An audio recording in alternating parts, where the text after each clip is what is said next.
Boardingda Robertpu huranbagidamakta faraba matungda boardingdagi authorityna principalna mapa Davidpu phone tawraga kaurammi. David atubada schoolda yaurami amasung kari leirabano haina principalda hanglambada principalna mathang manau naina magi wari loina lirami. Wari do taraga mapa David asukimatik machanupa Robert ta saurami wa amata nganglamkhide mahakna kudakta wa amta ngangdana machanupa Robert ki khudang pairaga chingthoklami aduga magi garida haplaga yamna yangna gari thauraga mayum tana laklami. Mayum hek yaubaga machanupa Robert pu mana saumankhidana nangna bababu hanjan mafam khudimak chofalle aina nangbu nungshirubagi aina nangbu khanlubagi aina nangbu asukimatik luna tawrubagi nangna piriba ai dandira haina mana asukimatik saudana machanupa Robert ta makhazai da tharami. Khubakna makhazai da macha Robert pu tharaba matungda mak yam sauna yumdagi mapanda thoki. Robert tuminna kaplaga pamungda famduna laihawi. Famduna laihawra matung numit asi mapa su sauna mai thabak chatki amasung Robert tuminna kaptuna yumda leiram. Numitsigi nungdang ama hauki. Numitsigi nungdang se mapana Robert ta thoidokna wa akanba hairudre tuminna leinei mapa macha wa ngangnade. Robert chak sathoro haina magi chak thambirami adudai henba wa ngangnade. Robert chak chakiramde aduga nungdang kapna asuma tumgi. Madugi matungda nongalakpa da mapana machabu Robert hogolo thengle haina magi kada laklambada Robert magi famungda leramkhide. Madu ubada mapa yamna ngaklami. Manu koilaw lauraga macha Robert pu kawi mapan thoga chentho kawi bathroom da kawi kitchen da yumdugi akoibada amasung yumdugi manungda law machanupa Robert pu kaukhirami. Robert nang kadai leirabno kadai da leirabano haina kauram. Pakhumam ta fangakide magi leiramba phamung romda amuka mapana chensalle. Phamungde chensalubada phamungi mathakta mana tumamlap phamungi mathaktuda chithi ama thengnarami.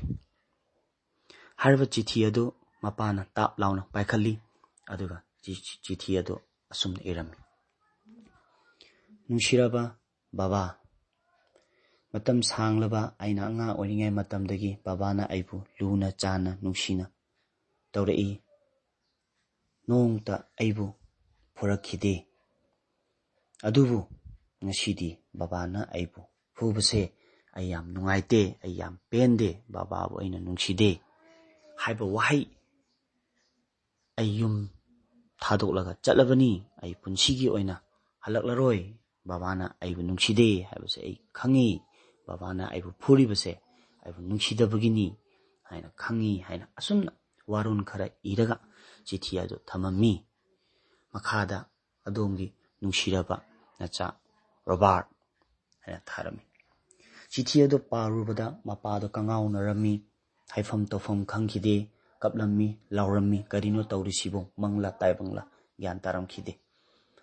Ma chithi adu pairaga koilaw lauraga chelaga Robert icha Robert nang kadai da leibano hain law khona tawrami adu upai lekhide.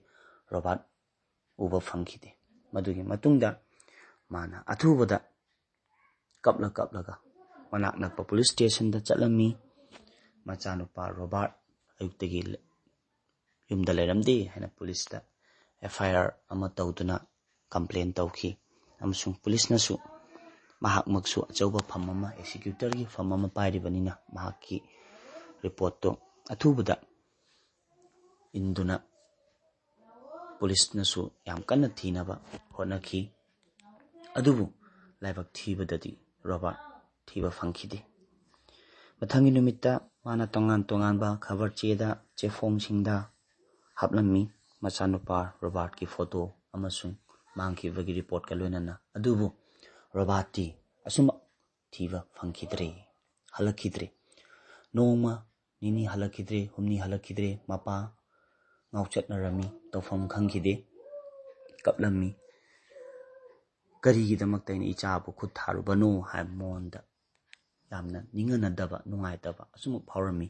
ꯑꯗꯨꯕꯨ ꯎꯄꯥꯏ ꯂꯩꯈꯤꯗꯦ ꯄꯨꯂꯤꯁꯅ ꯑꯁꯨꯃꯛ ꯊꯤꯔꯒꯁꯨ Robert ꯀꯗꯥꯏꯗ ꯂꯩꯈꯤꯕꯅꯣ ꯍꯥꯏꯕ ꯊꯤꯕ ꯐꯪꯈꯤꯗꯦ ꯈꯕꯔ ꯆꯦꯗ ꯍꯥꯞꯂꯒꯁꯨ ꯃꯥꯒꯤ ꯃꯄꯥꯎ ꯑꯃꯠꯇ ꯇꯥꯕ ꯐꯪꯈꯤꯗꯦ ꯑꯁꯨꯝꯅ ꯊꯥ ꯍꯧꯖꯤꯜꯂꯛꯈꯤ ꯊꯥ 2-3 ꯍꯧꯖꯤꯜꯂꯛꯈꯤ ꯇꯞꯅ ꯇꯞꯅ ꯆꯍꯤ ꯐꯥꯈ꯭ꯔꯦ ꯆꯍꯤ ꯐꯥꯈ꯭ꯔꯕ ꯃꯇꯨꯡꯗ ꯐꯥꯎꯕ ꯔꯣꯕꯥꯔꯠꯀꯤ ꯀꯔꯤꯝꯇ ꯄꯥꯎ ꯐꯪꯕ ꯂꯩꯈꯤꯗꯦ ꯀꯔꯤꯝꯇ ꯃꯥꯒꯤ ꯃꯔꯝꯗ ꯊꯤꯕ ꯐꯪꯈꯤꯗꯦ ꯑꯁꯣꯝꯗ ꯗꯦꯕꯤꯠ ꯃꯄꯥ ꯗꯦꯕꯤꯠꯇꯤ ꯃꯥꯒꯤ ꯇꯞꯅ ꯍꯥꯟꯅꯒꯤ ꯅꯣꯔꯃꯦꯜ ꯂꯥꯏꯐ ꯍꯤꯡꯕ ꯍꯧꯔꯛꯈꯤ ꯅꯨꯡꯉꯥꯏꯇ ꯃꯥꯒꯤ ꯊꯕꯛ ꯂꯦꯞꯄ ꯌꯥꯗꯕ ꯑꯃꯁꯨꯡ ꯃꯥꯒꯤ ꯇꯣꯉꯥꯟꯕ ꯊꯕꯛ ꯏꯪꯈꯥꯡꯗꯨꯗ ꯑꯁꯨꯝ ꯄꯨꯛꯅꯤꯡ ꯆꯪꯗꯨꯅ ꯂꯩꯈꯤ ꯃꯆꯥ ꯔꯣꯕꯥꯔꯠ ꯆꯍꯤ 1 ꯐꯥꯈꯤ 2 ꯐꯥꯈꯤ ꯆꯍꯤ 3 ꯐꯥꯈꯤ ꯃꯆꯥ ꯔꯣꯕꯥꯔꯠꯀꯤ ꯃꯄꯥꯎ ꯀꯔꯤ ꯑꯝꯇ